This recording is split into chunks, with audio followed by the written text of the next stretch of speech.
तो मूवी की शुरुआत सन 1956 में होती है, जहां हम एक छोटे से बच्चे जैक्स को एक चर्च में फादर की मदद करते हुए देखते हैं। अब शाम के वक्त जैक्स एक वाइन की बोतल को बेसमेंट में रखने जा रहा होता है।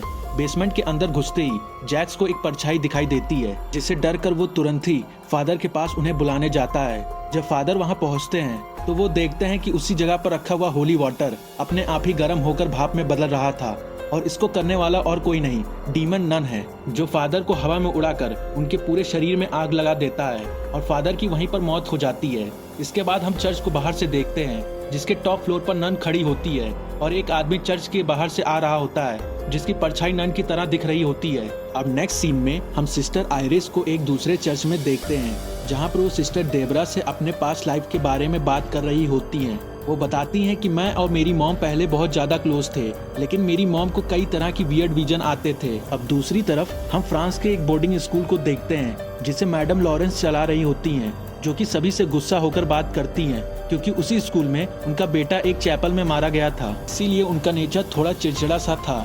इसी स्कूल में मॉरिस भी मेंटेनेंस का काम करता है। मॉरिस वही कैरेक्टर है जिसने नन पार्ट 1 के एंड सीन में सिस्टर आयरिस की मदद किया था। अब हमें स्कूल में एक नए कैरेक्टर को इंट्रोड्यूस किया जाता है, जिसका नाम सोफी है, जो कि मॉरिस की बहुत ही अच्छी दोस्त होती है। जब कभी भी सोफी को उसके आसपास के लोग परेशान किया करते हैं, तभी वहां पर मॉरिस उसे बचाने के लिए आ जाया करता है। लेकिन कई दिनों से मॉरिस बहुत ही स्ट्रेंज बिहेव कर रहा है। लेकिन एक दिन स्कूल में एक लड़की कुछ सामान को डिलीवर करने आती है, तो वो मॉरिस को कई सारे कॉकरोच को खाते हुए देखती है। तभी मॉरिस के अंदर से डीमन नन की आत्मा निकल आती है और वो उस लड़की को वहीं पर मार देती है। मतलब स्टार्टिंग के सीन में जब हमने एक आदमी को चर्च से बाहर निकलते हुए देखा था, वो आदमी और कोई नहीं, मॉरिस ही था। वहीं पर सिस्टर आयरिस को भी अजीब तरह के सपने आ रहे होते हैं, जिसमें मॉरिस उससे मदद मांग रहा होता है। लेकिन तभी उसका पूरा शरीर धीरे धीरे डीमन में बदल जाता है और सिस्टर आयरिस डर के कारण तुरंत ही जाग जाती हैं। अब सीन वापस से उसी स्कूल में आ जाता है, जहाँ पर सोफी के साथ दो लड़कियां उसे उसी चैपल में लेकर जाती हैं, जहाँ पर मैडम लॉरेंस के बेटे की डेथ हो गई थी। वो उसे वहाँ पर एक गेम खेलने के लिए कहते हैं, जिसमें उसे सामने लगे हुए एक गोट की इमेज की आंखों में घूरते रहना होगा, और अगर उसने नजर हटाई तो डीमन आकर उसे मार डालेगा। सोफी उस इमेज को घूरती रहती है, लेकिन वो लड़कियां वहाँ पीछे से निकल जाती हैं और सोफी वहाँ पर अकेली रह जाती है। तभी उसे पीछे से कोई हलचल सुनाई देती है और पीछे मुड़कर वो नन को देखती है, जिसे घबराकर वो जोर जोर से चिल्लाने लगती है। तभी वहाँ मॉरिस पहुंच जाता है और वो सोफी को शांत करने लगता है। वहीं दूसरी ओर सिस्टर आयरिस को उस चर्च के फादर बुलाते हैं, जो कि उसे बताते हैं कि हमारे आसपास के शहरों में कई प्रीस्ट और नन की डेथ हो रही है, और इन सभी के पीछे उसी डीमन नन का हाथ है, जिसे तुमने पहले हराया था। लेकिन वो नन वापस इस दुनिया में आ चुका है, जिसे अब तुम ही रोक सकती हो। लेकिन सिस्टर आयरिस इस सिचुएशन को हैंडल करने से मना कर देती हैं और उन्हें कहती हैं कि उस नन को हराने में सबसे ज्यादा मदद फादर बर्क ने किया था, इसीलिए ये केस आप उन्हीं को दीजिए। पर फादर आयरिस को बताते हैं कि उनकी बहुत ही पहले मौत हो चुकी है, इसीलिए अब ये केस तुम्ही को ही हैंडल करना पड़ेगा, क्योंकि ये खतरा अब इंसानियत पर जा चुका है। और कोई चारा न देखते हुए सिस्टर आयरिस और सिस्टर डेबरा टेरेस्कॉन की ओर निकलते हैं और वो उसी चर्च में जाते हैं जहाँ पहले फादर की जलकर मौत हो गई थी। चर्च के अंदर जाते ही आयरिस को जैक्स का विजन आने लगता है, जिसके कारण वो जैक्स को ढूंढने लगती है और वो उससे खेलते हुए नजर आता है। सिस्टर आयरिस जैक्स से पूछती है कि क्या तुमने चर्च में किसी तरह की परछाई को देखा है, जिसे सुनकर जैक्स उसे हाँ कहता है। तभी सिस्टर आयरिस को नन हॉन्ट करती है और वो उसका गला पकड़ लेती है। सिस्टर आयरिस को वहाँ एक और नन को देखती है, जिसकी एक आंख को निकाला जा रहा था, और वो वहीं पर बेहोश हो जाती है। तभी वहाँ पर सिस्टर डेबरा पहुँच जाती है, जो कि सिस्टर आयरिस को संभाल लेती है। वहीं नेक्स्ट सीन में मॉरिस को डीमन नन बार बार पोजेस कर रही थी, जिसके कारण आए दिन स्कूल में कोई ना कोई घटना घट रही थी। अब हॉस्पिटल में आयरिस वापस होश में आ जाती है और उसे याद आता है कि पहली बार नन से लड़ते वक्त मॉरिस ने उसकी हेल्प की थी, तो शायद अब मॉरिस नन के कंट्रोल में आ चुका है। सिस्टर डेबरा आयरिस को बताती है कि जैक्स ने उसे एक होली क्रॉस का सिंबल दिया है, जिसमें एक तरह का पैटर्न बना हुआ था, और ये पैटर्न उन सभी के होली क्रॉस में मौजूद है जिनकी अब तक मौत हो चुकी है। इसीलिए इस निशान को जानने के लिए वो लाइब्रेरी में जाते हैं, जहां उन्हें पता चलता है कि ये निशान एक खानदानी निशान है, जो कि एक बहुत बड़े प्रीस्ट सेंट लूसी से जुड़ा हुआ है। और आयरिस को समझ में आ जाता है कि उसे जिस नन का विजन आया था, जिसमें उसकी आंखों को निकाली जा रही थी, वो आंखें और किसी की नहीं, सेंट लूसी की थी। और अभी तक जिनकी भी मौत हुई है वो सभी सेंट लूसी के खानदान से थे, इसीलिए वो उन सभी को मारकर सेंट लूसी के आंखों तक पहुंचना चाहती है, जिसे हासिल करके वो अपनी खोई हुई सारी पावर को वापस हासिल कर सकता है। तभी लाइब्रेरियन सिस्टर आयरिस को बताता है कि पहले वो नन, जिसका असल में नाम वेल्काय है,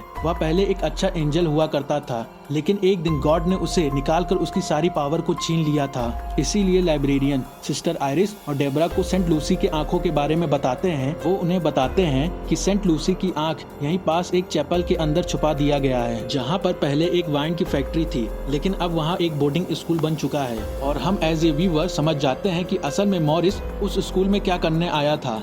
अब आंखों का पता चलने पर वो सिस्टर तुरंत ही उस बोर्डिंग स्कूल की तरफ निकलते हैं। वहीं दूसरी ओर मॉरिस अजीब तरह की हरकतें करने लगता है। वो अपना सर उस एम्बेडेड चैपल पर पटकने लगता है, जिसे देखकर मैडम लॉरेंस उसे होश में लाती हैं और वो उसे कुछ देर जाकर सोने के लिए कहती हैं। लेकिन मॉरिस लॉरेंस से यही कह रहा था कि मुझे नहीं पता कि मैं यहाँ कैसे आया।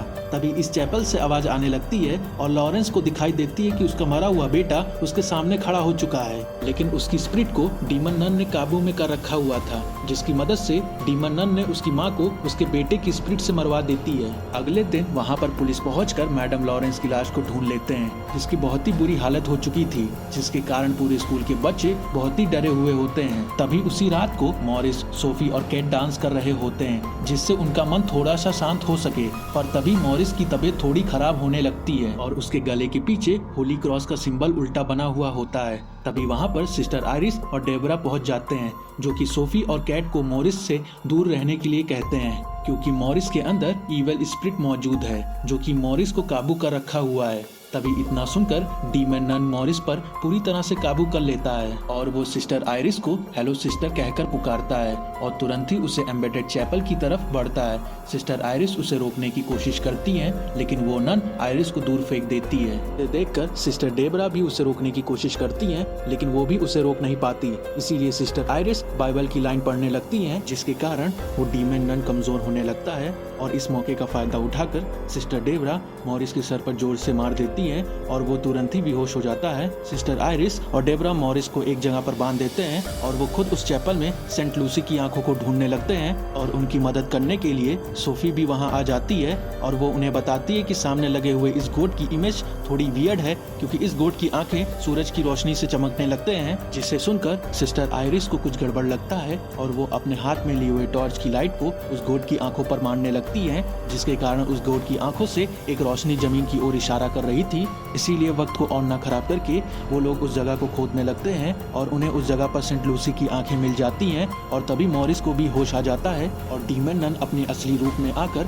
सभी स्कूल के बच्चों को डराने लगता है, जिसे देखकर सिस्टर डेबरा उन सभी बच्चों को संभालने की कोशिश करती हैं और वो लोग एक कमरे में आकर खुद को बंद कर लेते हैं। लेकिन तभी वहाँ मैडम लॉरेंस की आत्मा उन सभी लोगों को हॉन्ट करने लगती है। वहीं दूसरी ओर मॉरिस सिस्टर आयरिस के पास आकर उनसे उन आंखों को छीनने लगता है, लेकिन सोफी किसी तरह से उस रैलिक को छीनकर बेल टावर की तरफ भाग जाती है। मॉरिस सोफी के पीछे पीछे भागने लगता है कि तभी वो रैलिक अपने आप ही एक्टिवेट हो जाता है, जिससे मॉरिस थोड़ा सा परेशान होने लगता है और वो बेल टावर धीरे धीरे टूटने लगता है। सोफी रैलिक की मदद से मॉरिस को बहुत ज्यादा कमजोर करने में कामयाब हो जाती है और एक पॉइंट पर मॉरिस इतना कमजोर हो जाता है कि उसके पूरे मुंह से खून निकलना शुरू हो जाता है और उसकी वहीं पर मौत हो जाती है। सभी लोग मॉरिस की मौत से बहुत दुखी होते हैं, लेकिन तभी मॉरिस तुरंत खड़ा होकर उस रैलिक को सोफी से छीनने में कामयाब हो जाता है और उस रैलिक की पावर को खुद में एब्जॉर्ब कर लेता है। वहीं दूसरी ओर कैट इन सभी बच्चों को संभाल रही थी, पर अभी भी वो डेविल उनका पीछा छोड़ नहीं रहा था। तभी डेविल उन्हीं में से एक बच्चे को पकड़ लेती है, जो हमेशा सोफी को परेशान किया करते थे, और वो उसे वहीं स्टैब करके मार देती है। और बाकी बचे हुए लोग खुद को किसी तरह से संभालते हैं और उस डेविल से बचने की कोशिश करते हैं। अब पावर को पूरी तरह से एब्जॉर्ब करने के बाद